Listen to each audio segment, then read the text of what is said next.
नमस्कार दोस्तों।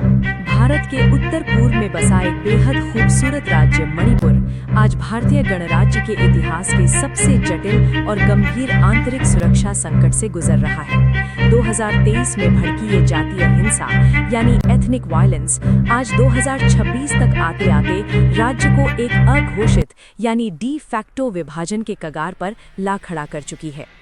आज के इस वीडियो में हम किसी एक पक्ष की बात नहीं करेंगे, बल्कि ठोस तथ्यों, इतिहास और रिपोर्ट के आधार पर समझेंगे कि आखिर ये संघर्ष शुरू क्यों हुआ, इसके पीछे के विवादित कानून क्या हैं और अप्रैल 2026 में आज ज़मीनी हकीकत क्या है। इतिहास और भौगोलिक विभाजन। इस संघर्ष को समझने के लिए हमें मणिपुर के भूगोल और इतिहास को समझना होगा। राज्य की पूरी राजनीति इसी भूगोल से तय होती है। इम्फाल घाटी ये राज्य का मात्र 10% भौगोलिक हिस्सा है, लेकिन यहाँ मणिपुर की लगभग 53% आबादी बसती है।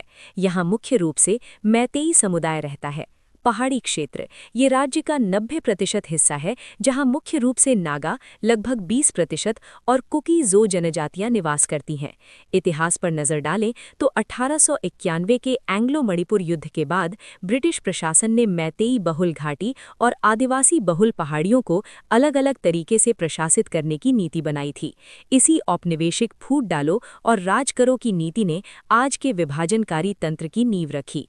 बाद में 1949 में भारत सरकार द्वारा तत्कालीन महाराजा बोधचंद्र सिंह पर दबाव डालकर विलय समझौते पर हस्ताक्षर करवाने से मैतेई समुदाय के भीतर राजनीतिक हाशिए पर जाने की भावना पैदा हुई। संवैधानिक असमानता और ज़मीनी कानून। इस विवाद की सबसे बड़ी जड़ यहाँ के ज़मीन से जुड़े कानून है।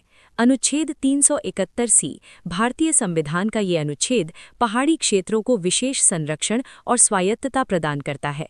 आदिवासी समुदायों के लिए ये उनके सांस्कृतिक और पारंपरिक अधिकारों की रक्षा करने वाला एक पवित्र सुरक्षा कवच है। भूमि कानून MLR&LR एक्ट 1960। इस कानून के तहत एक गैर आदिवासी, मुख्य रूप से मैतेई, राज्य के 90% पहाड़ी क्षेत्रों में जमीन नहीं खरीद सकता। इसके विपरीत इम्फाल घाटी में ऐसा कोई कानूनी प्रतिबंध नहीं है, जिसका अर्थ है कि आदिवासी समुदाय घाटी में जमीन खरीदकर बस सकते हैं। एक छोटी सी घाटी में बढ़ती आबादी के दबाव के कारण मैतेई समुदाय इस व्यवस्था को आर्थिक भेदभाव और खुद को समेटने की साजिश मानता है। इसी कारण से मैतेई समुदाय ने खुद को अनुसूचित जनजाति का दर्जा देने की मांग शुरू की, ताकि वे भी पहाड़ी क्षेत्रों में जमीन खरीद सकें और सरकारी नौकरियों में आरक्षण पा सकें। वहीं दूसरी ओर आदिवासी समुदायों को डर है कि अगर बहुसंख्यक और राजनीतिक रूप से ताकतवर मैतेई समुदाय को एसटी का दर्जा मिला तो वे उनकी जमीनों पर कब्जा कर लेंगे। 2023 का विस्फोट और त्रासदी।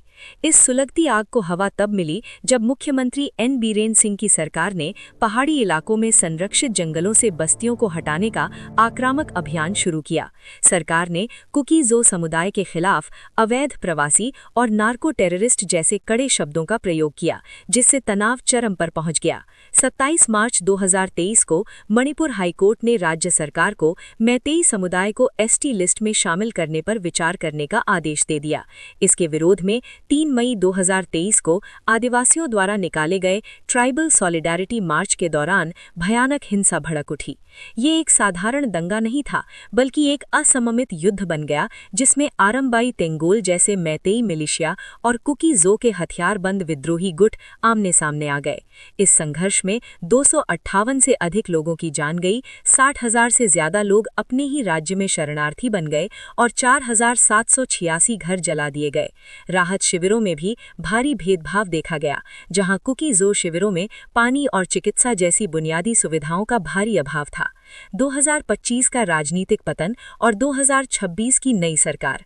राज्य में कानून व्यवस्था के पूरी तरह ध्वस्त होने के कारण 9 फरवरी 2025 को मुख्यमंत्री एन बीरेन सिंह को इस्तीफा देना पड़ा और 13 फरवरी 2025 को केंद्र ने मणिपुर में राष्ट्रपति शासन लगा दिया।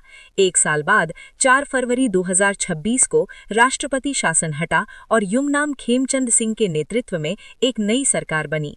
शांति के एक ऐतिहासिक प्रयास के रूप में एक कुकी जो महिला नेमचा किपगेन उप मुख्यमंत्री बनी, जिन्होंने सुरक्षा कारणों से वर्चुअली शपथ ली।